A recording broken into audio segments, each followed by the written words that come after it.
गुरुदेव, हिंदुस्तान में जो प्राचीन मंदिर बहुत जो जहाँ जहाँ बने हुए हैं वहाँ जो जो जगह मंदिर की किराए से ली गई लोगों ने या कुछ समाज के लोगों ने जिन ज़मीनों पे कब्जा कर रखा है, दुकानें ले रखी है, अब वो किराया नहीं दे रहे हैं या वो उन चीज़ों को खाली नहीं कर रहे हैं और उन मंदिरों का या उन जगहों का हम पुनरुद्धार नहीं कर पा रहे हैं। तो ऐसी दिशा में या ऐसी दशा में उन लोगों का उस चीज़ का क्या फल मिलेगा गुरुदेव? देखिए, ये बहुत बड़ी भूल है। हमारे शास्त्रों में ऐसा वर्णन आता है कि देव द्रव्य का कभी भी उपभोग नहीं करना। मंदिर और सामाजिक धार्मिक कार्यों के लिए समर्पित जो भी संपत्ति जैन शास्त्रों के अनुसार उन्हें देव द्रव्य कहा गया और देव द्रव्य के उपभोग को महापाप निरूपित किया है।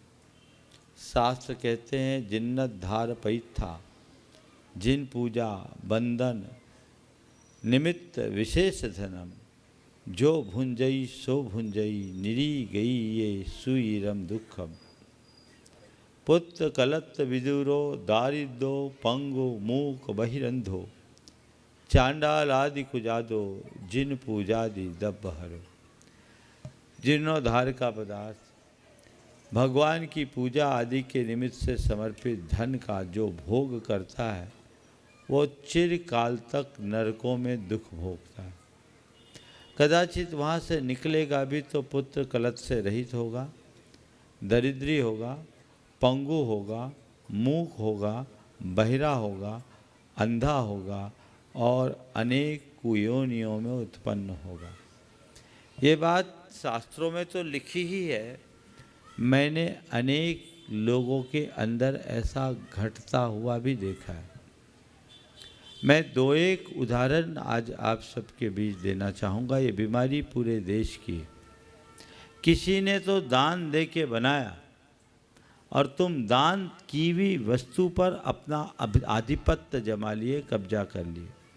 कई गांव और शहरों में ऐसी स्थिति है कि मंदिर के स्वामित्व के मकान हैं, दुकान हैं, जिसको 30 रुपया महीना किराया देते हैं और अपने दरवाजे पर बैठे दर्जी से 3000 रुपया लेते हैं। ये महापाप है और ऐसा करके वे कितना अनर्थ करते नहीं मालूम। ये भगवान के द्रव्य का उपभोग करने वाला कभी भी उन्नति नहीं कर सकता। मैं दो उदाहरण देता हूँ जो आप लोगों को ध्यान देने का है। मैं एक स्थान पर था, एक सज्जन आए और उन्होंने कहा, महाराज जी, एक दिन मैंने अपने प्रवचन में ये बात कही, उससे प्रेरित होकर वो मेरे पास आया। बोला, महाराज जी, आपने जो बोला वो हमारे साथ घटित हुआ। क्या हुआ? बोला, महाराज, मैं एक कमेटी का कोषाध्यक्ष था मंदिर का और मंदिर का रुपया मेरे घर रहता था। मैंने मंदिर के 15 लाख रुपए वापर लिए। पैसा पड़ा था, ये सोच करके कि जब मंदिर में लगेगा तब मैं वापस कर दूंगा। पर बिना किसी को बताए मैंने वो रुपये अपने व्यापार में क्या लगाए। महाराज जी, तब से जो मेरा नुकसान शुरू हुआ है, बस नुकसान पर नुकसान, नुकसान पर नुकसान। अब ये हुआ कि लोगों को पता लगने के बाद मैं पैसा भी नहीं चुका पाया तो मेरी समाज में भी स्थिति खराब हुई, मुझे इस्तीफा भी देना पड़ा और महाराज मेरी दुकान भी बिक गई, कई प्रॉपर्टीज बिक गई, बस एक मकान भर बचा है। अब मेरे पास कुछ नहीं है, मैं क्या करूं? करोड़ों का जिसके पास साम्राज्य था सड़क पर आ गया। मैंने कहा, तुमने मंदिर का रुपया का क्या किया? बोले, महाराज अब कुछ देने को ही नहीं है। हमने कहा, एक काम करो, अपना घर बेच दो, लेकिन सबसे पहले भगवान का अकाउंट क्लियर करो, मंदिर का पैसा चुकाओ। कुछ नहीं है तो तुम नौकरी करके काम शुरू कर देना। उसका बेटा था, वो MBA किया हुआ था। बोले, तुम नौकरी कर सकते हो, अपनी नई शुरुआत करो।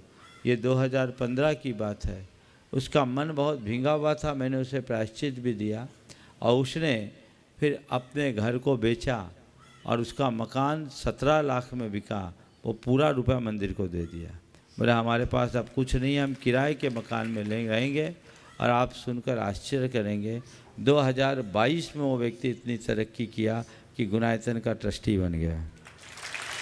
ऐसे काया पलट होता है। डाउनफॉल हुआ और अपग्रेड हो गया, परिवर्तन हो गया। बोलता है महाराज जी आपने हमें बहुत बड़े अंधकूप से निकाल लिया। दूसरी बात, एक स्थान पर समाज की बहुत सारी दुकानें थी, मंदिर परिसर में थे, सब प्रकार के लोग थे, उसमें कुछ समाज के लोग भी थे। और उस जगह का किराया एक एक दुकान का कम से कम 10,000 होना था, मेन मार्केट की दुकान, और लोग 200-300 रुपया के किराए में थे। और उसमें से कुछ ऐसे लोग भी थे जो समाज के पदाधिकारी, तो वो खुद बढ़ाने का कोई कवायद नहीं करे, क्योंकि बढ़ाए तो खुद को बढ़ाना पड़े। एक दिन मेरे प्रवचन में जब बात आई, मैं तो सामान्य बात किया, मुझे तो जानकारी भी नहीं थी कि यहाँ ऐसा है। एक युवक मुझसे जुड़ा हुआ था, उसने आकर कहा महाराज जी आपने यहाँ प्रवचन दिया, आपके पहले भी मैं नियमित आपके प्रवचनों का श्रोता हूँ।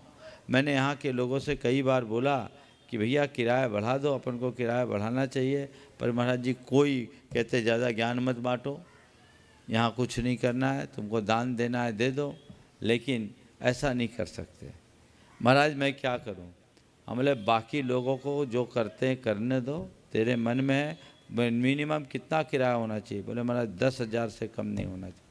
हम बोले तू 10,000 दान मत दे, तो ये तय कर कि 10,000 रुपया मुझे मंदिर में हर महीने देना ही है। जिसका उसका किराया 500 रुपया था, उसको मेरी बात जच गई। बोला ठीक है महाराज जी, हम 10,000 रुपया किराए के रूप में मंदिर के नाम पे निकालेंगे। वो हर महीने मंदिर में उतना, वो किराए के नाम से तो लोगों ने जमा नहीं किया, लेकिन वो देना शुरू कर दिया। ये 2012 की बात है। 2012 में उसने अपनी इच्छा से किराया बढ़ाया। उस समय उसकी एक दुकान थी, आज उस शहर में 4 शोरूम है। बरकत तभी होगी जब बड़ा मन रखोगे। धर्म का खाओगे तो खाने लायक भी नहीं बचोगे। समझ गए? ये धर्म का खाना नहीं, धर्म को ही खाना हो गया। ये प्रवृत्तियाँ बिल्कुल उचित नहीं है, इसलिए ऐसी प्रवृत्ति से सबको बचकर चलना चाहिए और इन सब बातों पर पूर्णतः नियंत्रण रखने की बात सोचनी चाहिए, जिससे जीवन बेहतर बने।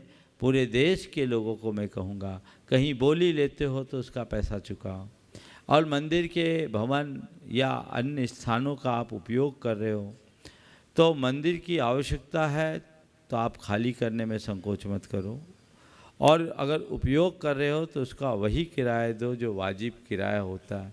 तुमसे दान देते नहीं बनता मत बनो, लेकिन इसको कभी भोगो मत। रूखी सूखी रोटी खाकर संतुष्ट रह लेना, लेकिन पाप की इस संपदा के प्रति अपनी दृष्टि भी मत रखना, क्योंकि ये दूसरे के द्वारा दान की गई संपत्ति है, तुम्हारे भोग के योग्य नहीं है। पूरे देश को मैं यही संदेश देना चाहूँगा और सभी को इस पर अमल करना चाहिए। नमोस्तु गुरुदेव, नमोस्तु।